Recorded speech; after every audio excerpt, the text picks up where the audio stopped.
Welcome to Subramani.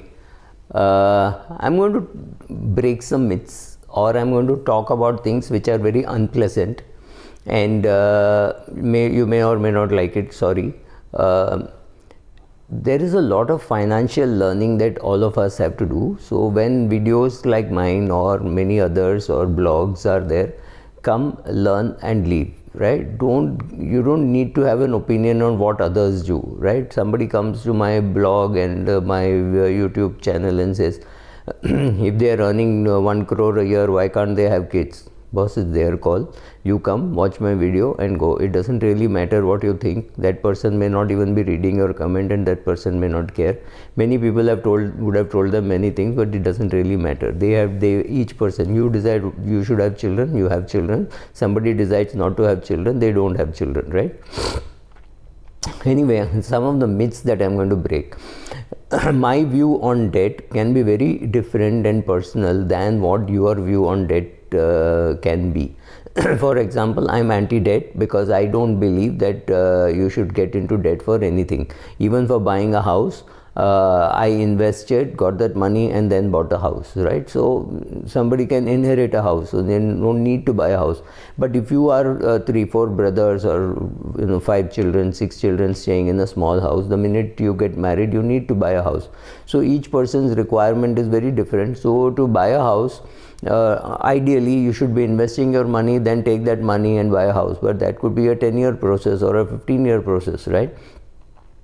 People like me were definitely privileged that I didn't have to buy a house with my own money. There was a lot of help available. I inherited another house, so it was buying a house for me was a breeze. I bought my own office thanks to Harshad Mehta boom. I had sold some shares and used that to buy my office, and some of these things are just privilege. So I don't have a view on debt saying you should borrow, but I'm not even saying you shouldn't borrow. There are some debt which is now taken for granted, right? Nobody today thinks of buying a house without debt. 70 to 80% of Indian cars are funded with debt. People go on vacation with debt. So you decide what is good for you, what is bad for you. But I can also assure you there will be a lot of advertising saying this is good debt, mortgage is a good debt, educational loan is a good debt because you're investing for your future. Your call. My view should not matter at all for you. Your view should matter. But remember, taking the minimum amount of money for the shortest possible period of time is always sensible with whatever debt it is, right? If you must take, make sure about these two things. Take the minimum amount and repay as quickly as possible. It does not matter what is the rate, what rate of return you can get in investments. It doesn't matter. You invest because you have your own money. You don't invest because HDFC Bank has got money or ICICI Bank has got money. That's a wrong way to be investing, right? So first thing that. Second, stop feeling guilty about cutting your children off, because many children today refuse to grow up.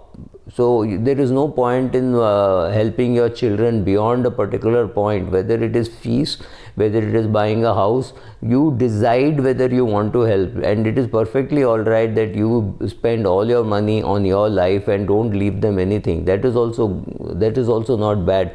People feel guilty and they think that they should leave money for their children. They should leave at least so much. They should leave because my father left for me, I should leave for them. Whatever it is, you choose, but don't have to feel guilty about cutting your children off. It's not true that you have to support your children all their life. You have to pay for their undergraduation studies. Beyond that, they are on their own, whether they want to do post-graduation, whether they want to get married, whether they want to go abroad, whatever. But parents seem to be funding them almost perennially. It's not necessary that you should do it. Maybe you have money, maybe you want to do it, make your choice, but don't feel obliged that I cannot cut off my children. I would suggest a kind of a cutoff like what my friend has done in the US. His son and daughter left the house and went. He said, anytime you want, you can come back. This house is always open. Whenever you need to pay for your car insurance, life insurance and medical insurance, you call me. I will not ask any questions. I will make these payments because these are critical. However, if you come back and stay with us, you will have to pay rent. maybe you can't afford the cash flow, that's fine, then you will have to do a lot of work. His son is very interested in cooking, so he said, you will have to cook, you will have to take out the garbage, you will have to do all the household work, and we will behave like guests, because the rent is in lieu of all this you're doing in lieu of rent, right? So put some conditions, perfectly all right, but cutting out your children from your financial life should be perfectly all right, right? So leaving them an inheritance, even if you have to make a sacrifice, does not make sense. If you have a nice big house which will fetch 4 crores and you think that cash flow can be useful for your old age, please by all means sell it for 4 crores, shift to a senior citizen home and use the cash. You don't have to live in a house in Ghatkopar or Santa Cruz or Defense Colony. You don't have to. If you can, that's fine, but that should not come at the compromise that you have to make in your own life, right? So don't leave a legacy by making a big sacrifice. That is not worthwhile, right? Another myth which people are today perpetuating is name changing. I'm not getting into whether you should change your name or not change your name, addressing the women here. I'm just saying, make your documentation properly. Don't have half your name, half your property in your maiden name and the other half in the married name. It could create a big mess later on, right? So combining your finances, your call. Don't combine it the day you get married. Maybe combine it after 3 months, 6 months, 1 year, 2 years. Completely your call. I'm not getting into that. But if you are combining your finances, make sure you have one individual account where you're in single name. Make sure that your husband has one account in which he is single. But have the nominations in place and keep the combined account. You could keep the husband's salary account separate, the wife's salary account separate, and together they could both transfer an X amount, maybe 30,000 rupees each person transfers, and meet all your expenses from there.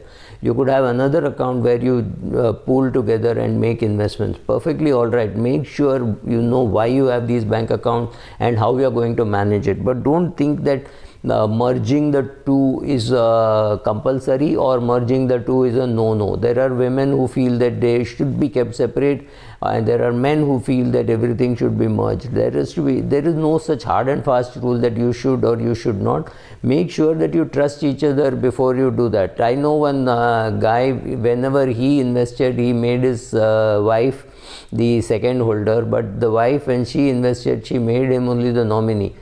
Perfectly all right. Decide what you want to do. I have nothing for or against, but understand that there are no hard and fast rules as to what you should do.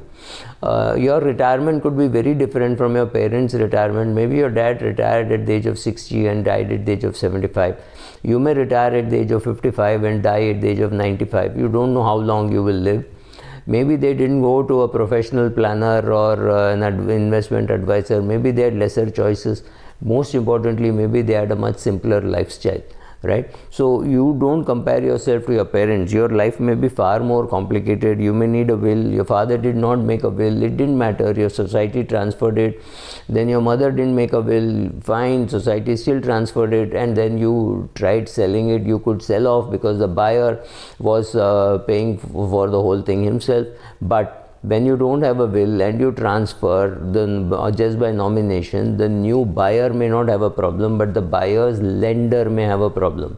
So getting your documentation right today is far more complicated than it was maybe for your father 20 years ago or 15 years ago, whatever, right? So get all these, break all these myths saying, oh, I don't need a will, I'm half owner anyway, so if my spouse dies, I will get it, if my husband dies, I will get it, if my wife dies, I'll get it. No, not true.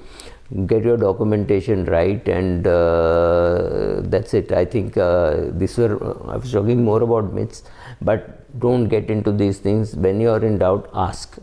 Asking people, ask a lawyer, ask a chartered accountant, ask somebody about the will. Sit with your society and see how it is. Talk to somebody who is sanctioning home loans in banks. They are the best persons to tell you how the documentation for a house should be and why they will lend, why they will not lend, what are the pitfalls. Understand all that and then act. Don't go by myths that you hear in the media, on YouTube channels.